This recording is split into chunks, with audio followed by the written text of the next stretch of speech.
If you'd told me last summer that a $50 fishing fine would turn my life upside down, I'd have laughed and cast another line.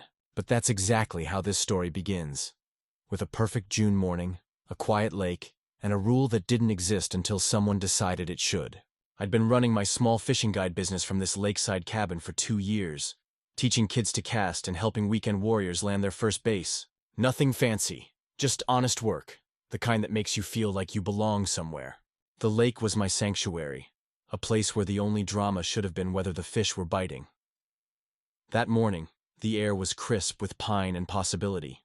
I'd just set up my gear on the old wooden dock, tackle box open, everything in its place the way my grandfather taught me. I was mid-cast, savoring the silence when the peace shattered. Out of nowhere, Paula Green, HOA president, self-appointed enforcer, and queen of pressed khakis, marched down from her manicured lawn, waving a pink slip like it was a court summons.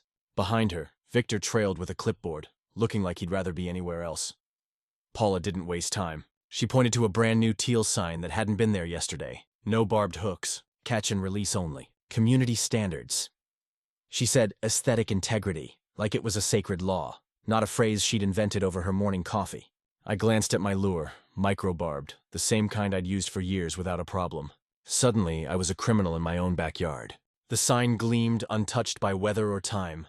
The ink on Paula's citation was barely dry. "You're in violation," she announced, her voice echoing across the water. "Appendix E of the Lake Aesthetics Charter. The fine is $50, and your equipment will be confiscated under emergency aesthetic provisions."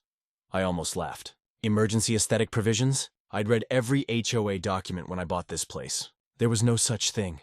But Paula was relentless, and Victor nodded along, eyes glued to his forms. I felt a surge of anger. This wasn't about fish or hooks. It was about control. About someone making up rules in the dark and expecting everyone to obey at sunrise. I could have paid the fine and walked away, but something about Paula's smugness, the way she clutched that citation, made me pause. I pulled out my phone and scanned the QR code on the sign. What I found changed everything. The QR code led to a PDF on the HOA website, supposedly outlining the new fishing regulations. But as I scrolled through the document properties, my jaw tightened. The file had been created at 2:37 a.m. Not yesterday, not last week, but just hours before Paula's dramatic entrance. Multiple edits, all in the dead of night. It was clear.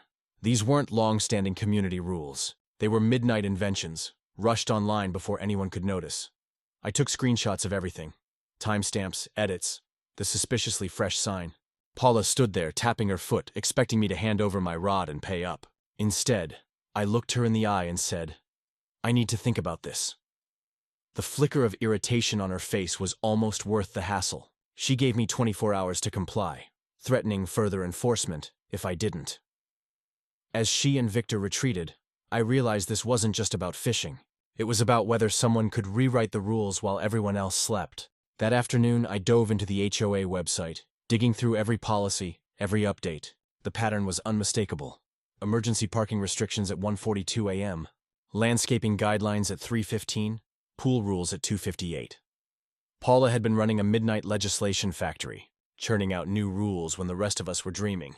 The more I found, the angrier I got. How many neighbors had been fined for breaking rules that didn't exist the day before? The next morning, I took my evidence to Riverside Coffee, hoping a change of scenery would help me think. As I sifted through printouts and notes, I overheard Paula and Victor at the next table, talking in low voices. "Nobody's checked the lake boundaries in years," Paula whispered. "We just tell them we own the lake bed. They pay their fees, follow our rules, and never ask questions."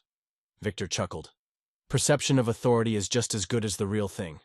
My heart pounded. Was it possible the HOA didn't even own the lake? I texted my brother Noah, a real estate videographer with a knack for research. "Bring your surveyor tools. We need to check something." That afternoon, Noah and I started at the edge of my property, tracing old boundary markers and comparing them to county records. Paula showed up, heels clicking, trying to intimidate us. But Noah calmly showed her the official maps. The more she protested, the more obvious it became. Her authority was built on shaky ground. As the sun set, I realized I was standing at the edge of something much bigger than a fishing dispute. Paula's rules weren't just arbitrary. They might be completely illegitimate. And if I was right, the entire community was living under a system built on nothing but confidence and a stack of midnight PDFs. Mrs. Anderson, a neighbor I'd only known in passing, knocked on my door that evening. She carried a thick folder and a look of quiet determination. "I've seen what Paula's been doing," she said, spreading out letters, emails, and a color-coded timeline across my kitchen table. She'd been documenting every suspicious fine, every overnight policy, every threat Paula had made. She tried to ban my grandkids from swimming, fined the Hendersons for their vegetable garden, and threatened to tow my husband's truck. None of it was ever approved by the board. As we compared her evidence with my own, a pattern emerged. Paula's so-called authority was a patchwork of intimidation, fake regulations, and selective enforcement. Residents who questioned her got targeted. Those who paid quietly were left alone.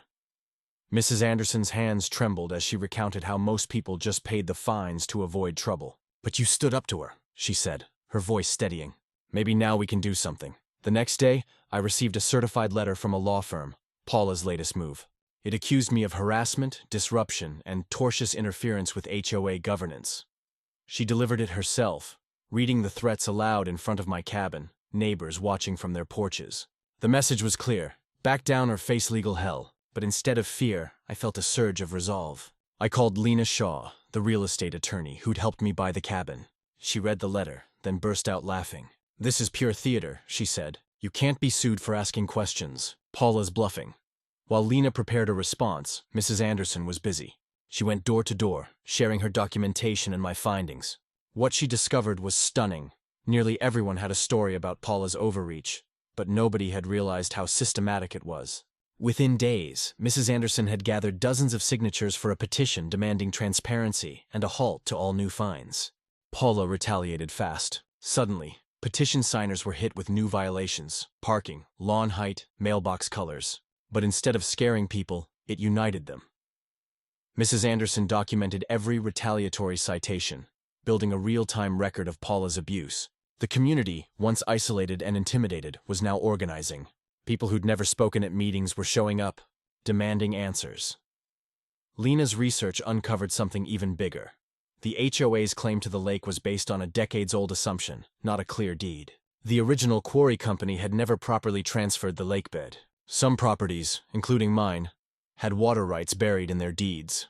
The rest was a legal gray area Paula had exploited for years. But now, with the community awake and the truth coming out, her kingdom was starting to crumble. The turning point came when Lena discovered the county was about to auction off the lakebed for unpaid taxes. The HOA had never paid a dime, assuming their authority was enough. But the law didn't care about midnight PDFs or teal signs. It cared about deeds and tax records. Lena moved fast, helping us form the Lakefront Trust, a legal entity made up of actual residents. We pooled our resources, determined not to let some outside developer swoop in and turn our lake into a private resort. On auction day, the community center buzzed with nervous energy. Mrs. Anderson coordinated the effort. Neighbors brought coffee and pastries, and the county live stream flickered on the big screen. Paula tried one last desperate move, arguing we had no right to bid. The county clerk shut her down with a single sentence: "Anyone can bid at a public auction." When our bid won, the room erupted. For the first time, we owned the lake, legally, openly, and together. Paula's face was a mask of disbelief. She tried to rally her few remaining supporters, but the tide had turned. The next week, she showed up at my dock with a new stack of emergency policies, this time citing safety concerns. But I was ready. I played a recording of her earlier, insisting the issue was aesthetic integrity.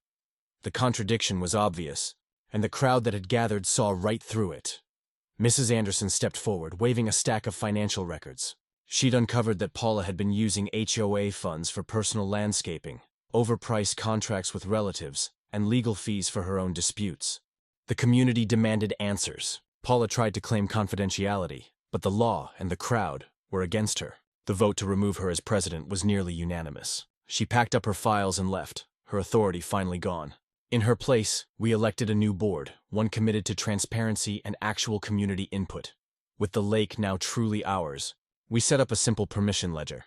Anyone could sign up to fish, swim, or boat with colored wristbands to keep things organized. No more secret rules, no more midnight bans. The first weekend, we threw a picnic party on the shore. Families brought food, kids fished off the dock, and laughter echoed across the water. The permission ledger became a symbol of what we'd built. A community governed by cooperation, not intimidation. Looking back, it's wild to think a $50 fine started all this. But maybe that's how real change happens. Not with a bang, but with a line cast into still water and the courage to say, no more.